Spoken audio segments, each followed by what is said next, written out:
di tengah-tengah kita, lebih utama dari segala sesuatu. Sudah selesai.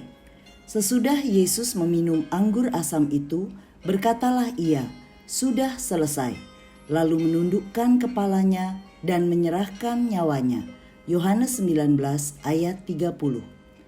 Sahabat Iktus yang dikasihi Tuhan, ketika James Hudson Taylor masih berumur 15 tahun, ia membaca buklet kecil yang berjudul Karya Kristus yang Sudah Selesai. Saat membaca buklet ini, ia menyadari bahwa segala yang ia butuhkan untuk diselamatkan telah diselesaikan oleh Yesus di kayu salib. Hudson Taylor berlutut dan percaya kepada Yesus. Kemudian ia memberi diri sepenuhnya kepada Tuhan dengan menjadi pembawa kabar baik ke negeri Tiongkok. Apa arti ungkapan sudah selesai yang sedemikian mengubahkan kehidupan seseorang? Perkataan ke-6 ketika Yesus disalibkan adalah sudah selesai atau sudah genap. Dalam bahasa Yunani disebut tetelestai yang berarti sudah lengkap atau sudah selesai.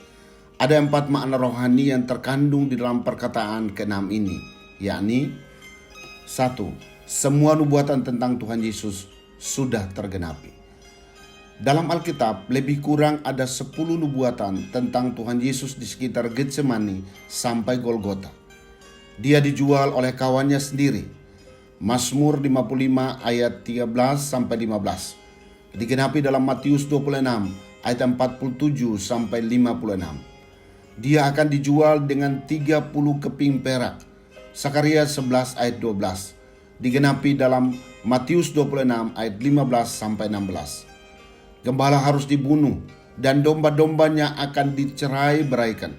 Sakaria 13 ayat 7 yang digenapi dalam Matius 26 ayat 56. Mesias difitnah oleh saksi-saksi dusta. Mazmur 109 ayat 2 dan 3 yang digenapi dalam Matius 27 ayat 12. Orang-orang akan mencambuk, melukai, serta meludahi mukanya. Mika 5 ayat 1, Yesaya 50 ayat 6 yang digenapi dalam Matius 26 ayat 67 sampai 68. Dia akan dihukum bersama para perampok.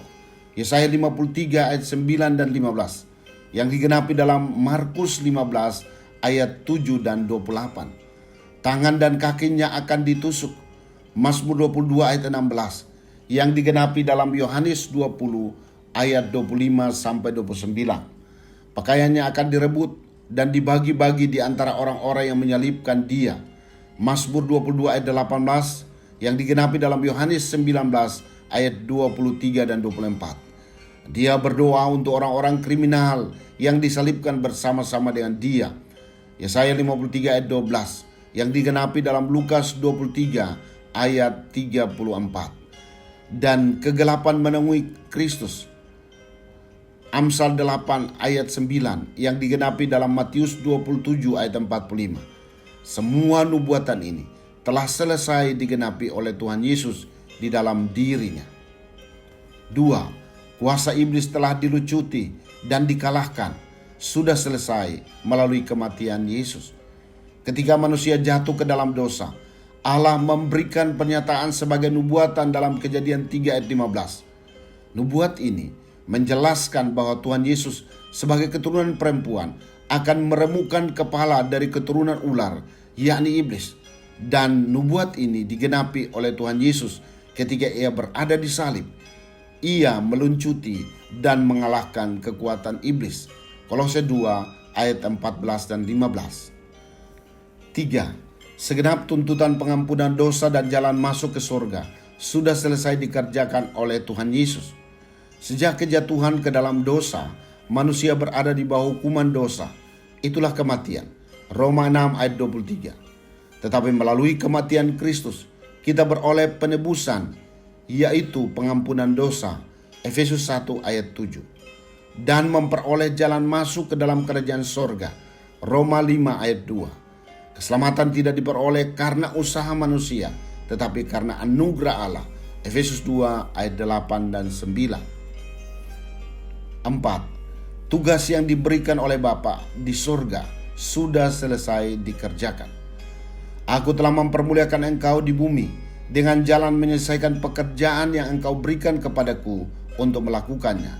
Yohanes 17 ayat 4. Kematian Kristus di kayu salib merupakan bukti bahwa ia telah menyelesaikan tugas yang diberikan oleh Bapa kepadanya, yaitu untuk menyelamatkan dunia ini. 1 Timotius 1 ayat 15. Sahabat Iktus, Tuhan Yesus menggenapi semua janji dan nubuatan atas dirinya sendiri. Karena itu sebagai orang percaya, kita harus hidup dengan berpegang pada janji-janji Tuhan bagi kita. Selain itu, tidak ada alasan bagi kita menjadi takut terhadap iblis dan kalah terhadap dosa. Karena kuasa iblis dan dosa telah dikalahkan oleh kematian Yesus di salib. Buat saya, keselamatan adalah anugerah Allah. Manusia tidak bisa memperoleh keselamatan itu dengan usahanya sendiri. Inilah alasan mengapa saya harus terlibat di dalam pemberitaan kabar baik. Karya keselamatan yang telah diselesaikannya harus diberitakan kepada segala bangsa. Sahabat Iktus yang dikasihi Tuhan, adakah janji-janji yang Tuhan berikan kepada saya? Apakah alasan saya menang terhadap kuasa iblis dan dosa? Sudahkah keselamatan menjadi milik saya, dan apakah yang saya lakukan untuk menghargai karya keselamatan yang telah saya terima? Ya Tuhan Yesus, Engkaulah Tuhan yang selalu menepati janjimu. Hal ini telah Engkau buktikan melalui kematian-Mu di salib. Kuasa dosa dan kuasa si jahat telah dikalahkan melalui kematian-Mu. Sudah selesai. Dan kini, saya yang melanjutkan misi-Mu. Mengapa saya masih hidup di sini sampai saat ini? Karena masih banyak orang yang sama sekali belum mendengar karya salib-Mu yang berkuasa menyelamatkan. Pakailah saya. Amin. Karya keselamatan sudah selesai Kristus kerjakan, namun kabar keselamatan masih harus kita beritakan. Kristus ada di tengah-tengah kita, lebih utama dari segala sesuatu. Kristuslah yang harus ku beritakan hingga datangmu Kristus.